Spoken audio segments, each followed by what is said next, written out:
I'm in the Create panel, and in the drop-down menu I'm going to select Particles. This will bring up the particle selection, and I'm going to use the Super Spray.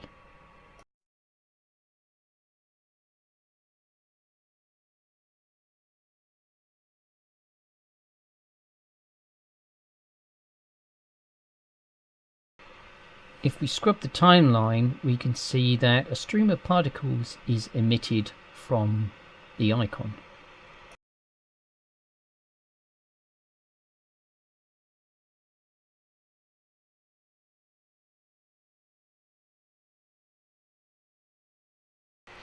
The spread controls the angle of distribution of these particles, and there are two spread axes.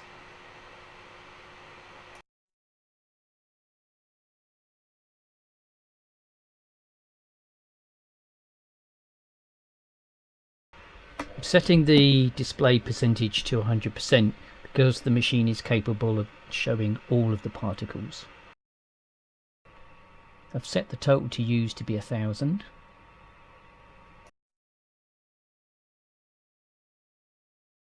I'm setting the particle timing so that the emitter just sends out a short burst of particles. I'm now going to add gravity to this particle system.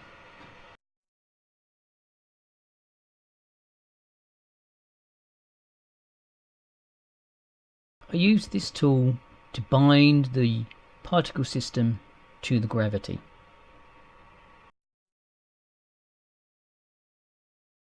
We can see the gravity binding in the stack, and we can see its effect by scrubbing along the timeline.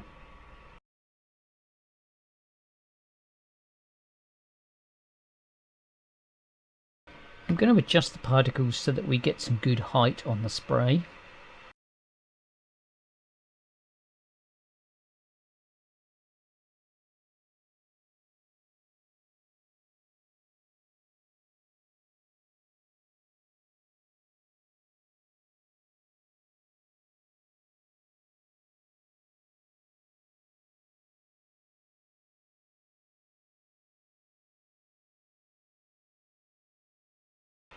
I'm going to change the length of the animation to keep it nice and short.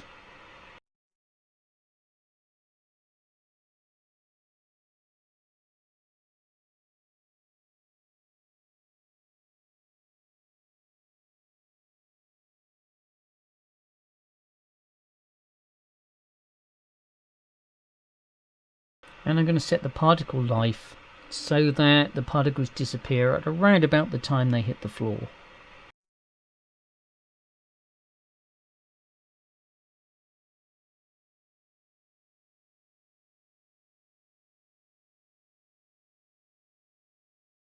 I'm going to set the particle type to tetrahedrons.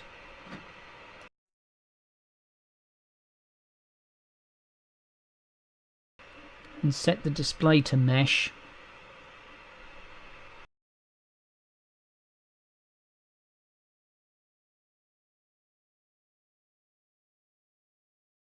I'm going to set the background to a neutral grey colour so that I can see the effects of the particles a bit better.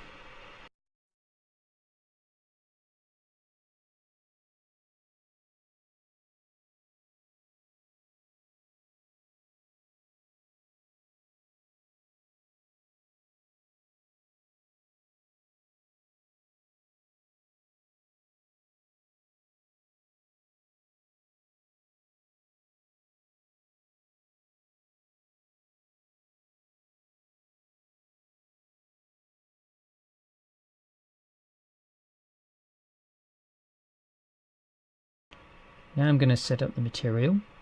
So the first thing I want to do is I want to make the material fully self-illuminated, and I also want to open up the extended parameters and set the material to be additive.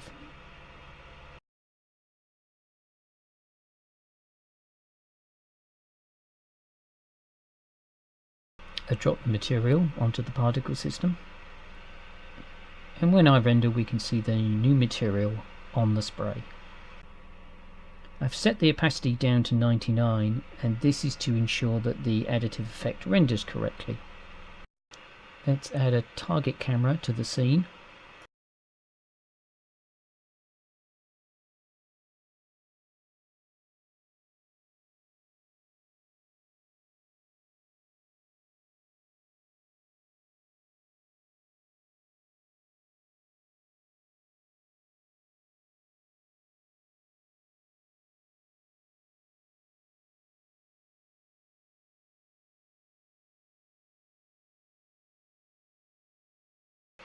I'm going to set the size to be 512, which is twice the pixel resolution that I need.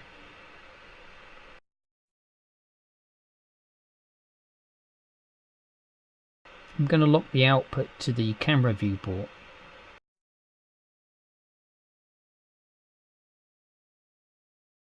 And I'm going to set the safe frame so that the viewport matches the render.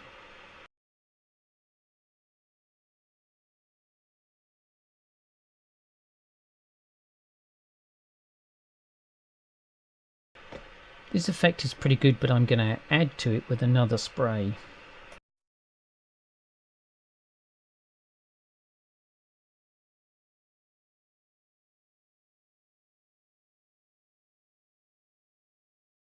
I'm going to set this spray on its side and I'm going to make it into a kind of a ring effect.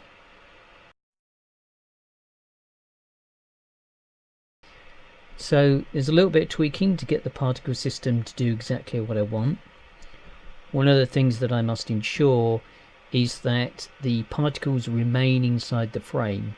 So some adjustment to the particles and some adjustment to the camera is necessary. I'm going to set these particles to be spheres.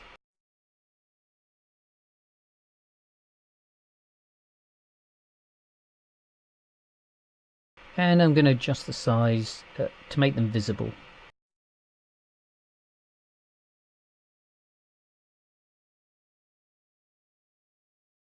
I'm going to copy the material from the original and I'm going to adjust it so that I make the fade off at the edges much more gradual.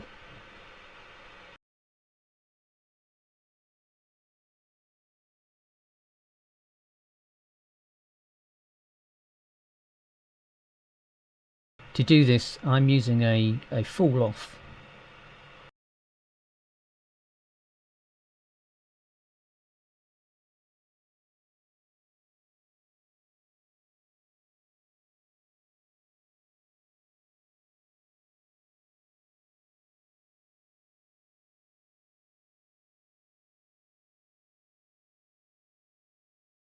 I can adjust the curves to the fall off, and this allows me to set the exact way that the edges of this material will fade.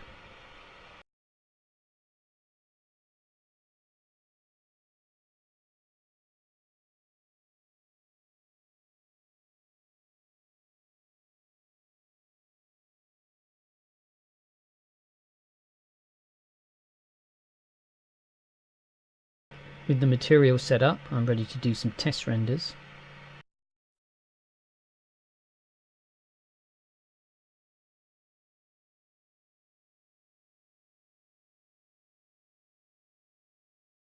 I've set my timeline up, so I am going to use the active segment to render the frames. And I'm going to set my file type. This time I'm going to use Targas because I want to make sure that the alpha does exactly what I need it to, and often you'll get artifacting if you use PNGs.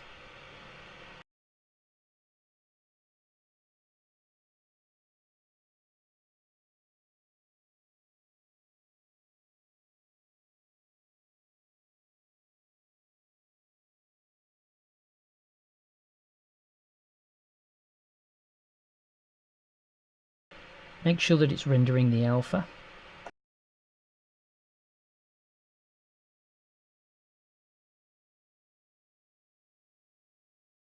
I've got some clipping at the top of this frame, so I'm going to adjust the camera and then re-render.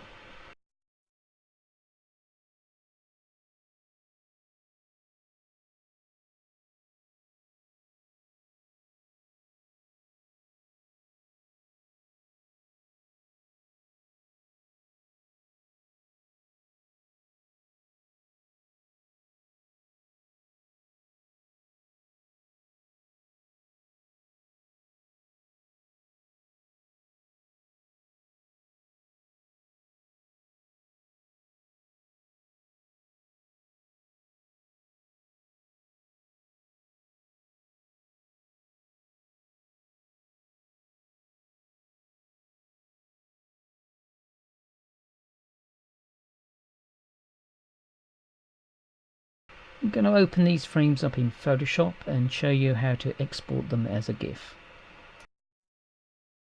I load in the image sequence.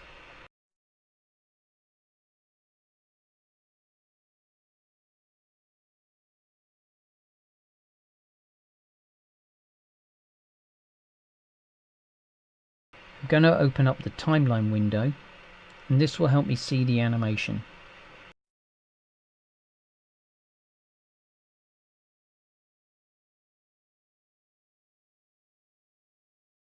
I'm happy with that, so I can export it.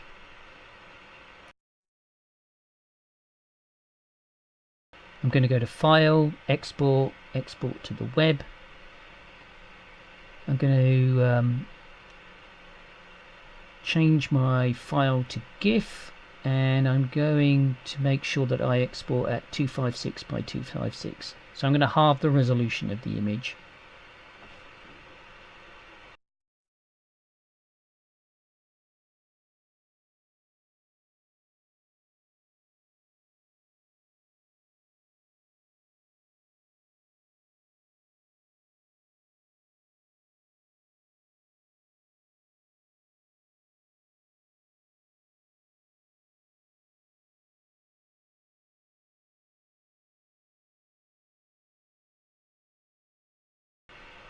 And there's the GIF animating.